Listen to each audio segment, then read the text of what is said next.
Bismillahirrahmanirrahim. Assalamualaikum warahmatullahi wabarakatuh. Alhamdulillah wa syukurillah wa la hawla wa la quwata illa billah. Alhamdulillah, puja dan puji syukur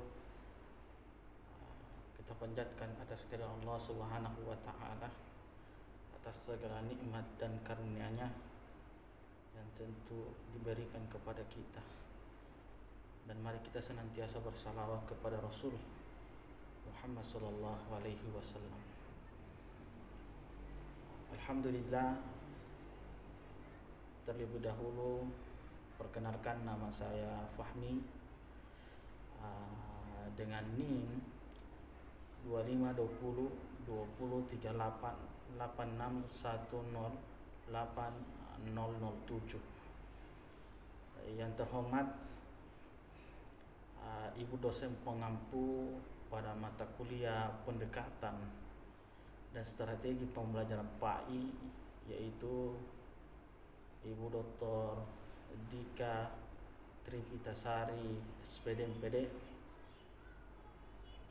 Pada kesempatan kali ini kita akan membahas tentang pentingnya mengintegrasikan dua pendekatan yang sangat penting dalam pendidikan, khususnya dalam pembelajaran pendidikan agama Islam. Kedua pendekatan tersebut adalah higher order thinking skill, atau dengan singkatan HOTS, atau dalam arti keterampilan berpikir tingkat tinggi dan diagnosa. Mungkin sebagian kita atau dari kita sudah familiar dengan istilah HOTS itu sendiri. Tetapi bagaimana cara kita mengintegrasikan dengan diagnostik dalam pembelajaran agama? Di dalam dunia pendidikan, perkembangan berpikir tingkat tinggi atau yang lebih dikenal dengan HOTS itu menjadi salah satu komponen penting yang perlu ditanamkan pada siswa.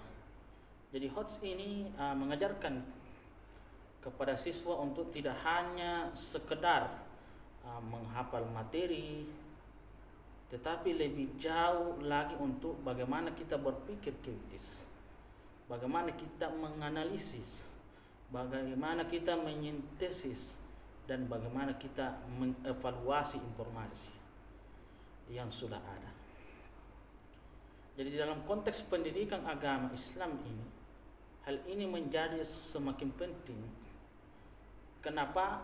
Mengingat materi yang diajarkan tidak hanya sekedar teori saja, tetapi juga terkait dengan keyakinan, terkait dengan norma, terkait dengan etika yang harus diterapkan dalam kehidupan kita sehari-hari.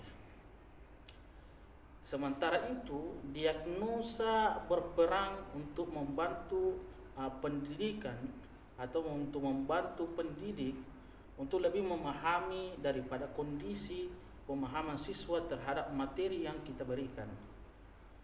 Jadi diagnosis ini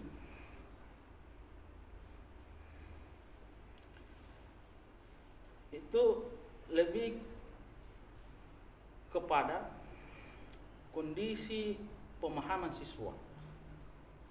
Jadi siswa terhadap materi yang kita berikan. Diagnosis juga ini memungkinkan guru untuk mengetahui sejauh mana siswa itu memahami daripada konsep-konsep yang tentu yang telah kita ajarkan, dan di mana mereka mungkin memiliki kesalahan pemahaman atau miskonsepsi. Dengan pemahaman yang lebih mendalam tentang kondisi pemahaman siswa, baik itu siswa, baik itu guru, dapat lebih tepat dalam memberikan penjelasan yang diperlukan. Sehingga HOTS dalam pendidikan atau dalam pembelajaran pendidikan agama Islam itu mendorong siswa untuk bagaimana berpikir kritis, lebih mendalam dan kritis terhadap ajaran agama. Jadi tidak hanya sekedar menghafal ayat-ayat Al-Quran atau menghafal hadis, tetapi juga mengajarkan siswa untuk bagaimana menganalisis, bagaimana mengevaluasi daripada makna dan relevansi ajaran tersebut. Jadi dalam kehidupan mereka sehari-hari, misalnya dalam pembelajaran fikih, siswa itu tidak hanya menghafal aturan-aturan, tetapi juga mereka harus mampu untuk menganalisis aplikasi-aplikasi terkait dengan hukum dalam konteks sosial mereka. Dengan demikian, tidak hanya melatih kecerdasan akademik kita, tetapi juga kecerdasan emosional. Di lain sisi juga bisa kecerdasan spiritual. Jadi hal ini sangat penting dalam membentuk karakter peserta didik kita. Setiap siswa mungkin atau memiliki kecepatan dan cara belajar yang berbeda. Jadi ada siswa yang mudah memahami materi, ada juga yang membutuhkan waktu yang lebih lama. Oleh karenanya, diagnosa dalam pembelajaran sangat diperlukan untuk mengetahui apa yang ingin kita ketahui, mengetahui sejauh mana pemahaman siswa terhadap materi yang telah kita ajarkan. Jadi teks diagnosis ini atau diagnostik itu bukan hanya digunakan untuk mengukur sejauh mana siswa itu menguasai materi, tetapi juga untuk melihat bagaimana mereka berpikir, bagaimana mereka menyusun argumen, terutama ketika berhadapan dengan konsep-konsep yang lebih kompleks, seperti dalam pembelajaran akhlak, hukum Islam, atau dalam hal ini pembelajaran fikih. Jadi melalui teks diagnosis ini yang dirancang dengan baik, jadi guru atau sebagai pendidik dapat dengan cepat untuk mengidentifikasi miskonsepsi yang ada pada siswa. Misal, siswa mungkin memiliki pemahaman yang salah tentang konsep zakat atau puasa. Dengan hadirnya tes diagnostik ini yang mengedepankan daripada pemecahan masalah atau problem solvingnya itu, jadi guru bisa mengetahui apa yang sebenarnya dipahami oleh siswa dan tentu memberikan penjelasan ulang yang lebih mudah untuk dimengerti oleh peserta didik.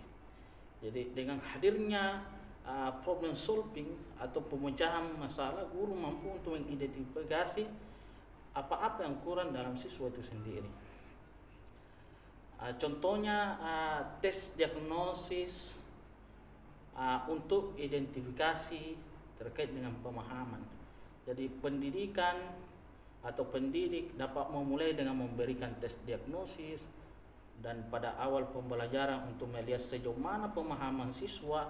Tes ini juga bisa berupa soal yang berbasis kasus atau pertanyaan yang menuntut siswa untuk menghubungkan konsep agama dengan situasi daripada kehidupan yang nyata. Misal terkait dengan zakat, terkait dengan sholat, dengan memberikan soal-soal yang meminta untuk siswa menganalisis situasi di mana seorang harus membayar zakat dan bagaimana cara perhitungan daripada zakat itu sendiri. Yang kedua, ada pembelajaran yang berbasis masalah, dalam hal ini PBL ya. Metode pembelajaran yang berbasis masalah ini sangat relevan terkait dengan HOTS. Kenapa? dalam PBL siswa itu diberikan masalah nyata yang harus mereka pecahkan. Jadi dengan menggunakan pengetahuan yang mereka telah pelajari, misal dengan topik etika Islam, ya, siswa bisa diminta untuk menganalisis isu terkait dengan moral atau sosial yang terjadi di tengah-tengah masyarakat dan memberikan solusi berdasarkan daripada prinsip-prinsip Islam itu sendiri. Dengan cara inilah peserta didik, dalam hal ini siswa, tidak hanya belajar daripada teori, ya, tidak hanya belajar daripada teori, tetapi juga berlatih untuk bagaimana berpikir kritis dan berkreatif, atau dalam hal ini kreatif. Selanjutnya ada identifikasi dan koreksi daripada miskonsepsi. Jadi setelah melakukan daripada diagnosis, pendidik bisa, dalam hal ini guru, mengidentifikasi, ya, kesalahan daripada pemahaman yang sering terjadi pada peserta didik kita. Dengan mengetahui miskonsepsi ini, tentu guru bisa memberikan penjelasan lebih lanjut untuk bagaimana memperbaiki pemahaman siswa. Misalnya jika banyak siswa yang keliru terkait dengan pemahaman hukum waris, karena tentu pembagian harta ini cukup lumayan rumit, ya, terkait dengan hukum waris dalam Islam. Jadi guru dapat memberikan penjelasan tambahan yang mana melibatkan siswa dalam diskusi terkait dengan kasus-kasus praktik dan memperjelas daripada konsep-konsep tersebut. Selanjutnya ada kolaborasi antar siswa. Jadi pembelajaran yang melibatkan diskusi kelompok atau kolaborasi antar siswa itu dapat memperkaya pemahaman mereka. Jadi ketika siswa bekerja sama dengan memecahkan daripada permasalahan yang diberikan oleh guru, maka mereka bisa saling bertukar pandangan dan memberikan klarifikasi terhadap pemahaman yang masih kabur. Ini memungkinkan siswa untuk belajar dari teman-teman mereka. Selanjutnya, bagaimana mengatasi miskonsepsi dan meningkatkan kemampuan berpikir kritis. Jadi miskonsepsi ini adalah salah satu tantangan terbesar dalam pembelajaran agama. Jadi ketika siswa memahami sesuatu dengan cara yang salah, hal ini dapat menghambat daripada proses pembelajaran kita. Oleh karenanya, model integratif ini mengutamakan diagnosis kesalahan pemahaman dan memberikan umpan balik yang konstruktif dengan pendekatan ini. Jadi guru itu dapat membantu siswa untuk memperbaiki kesalahan daripada pemahaman dan memperdalam pengetahuan mereka. Jadi melalui penerapan HOTS dalam pembelajaran, siswa tidak hanya diperkenalkan pada pengetahuan agama, tetapi juga diajarkan untuk berpikir kritis dan menganalisis ajaran Islam dalam konteks kehidupan mereka. Jadi dengan demikian mereka akan lebih siap menghadapi tantangan hidup dan membuat keputusan yang sesuai dengan ajaran agama. Jadi sebagai kesimpulan, integrasi antara HOTS dan diagnosa dalam pembelajaran pendidikan agama Islam itu sangat penting. Kenapa? Untuk meningkatkan kualitas pendidikan agama khususnya di Indonesia.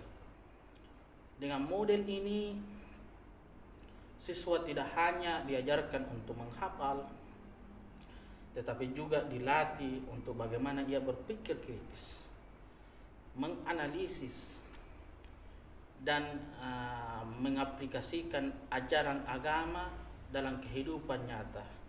Jadi semoga model ini bisa diterapkan dengan baik di sekolah-sekolah dan memberikan dampak positif bagi pengembangan pendidikan agama Islam yang lebih baik. Sekian dari saya akhiri dengan ucapan Assalamualaikum warahmatullahi wabarakatuh.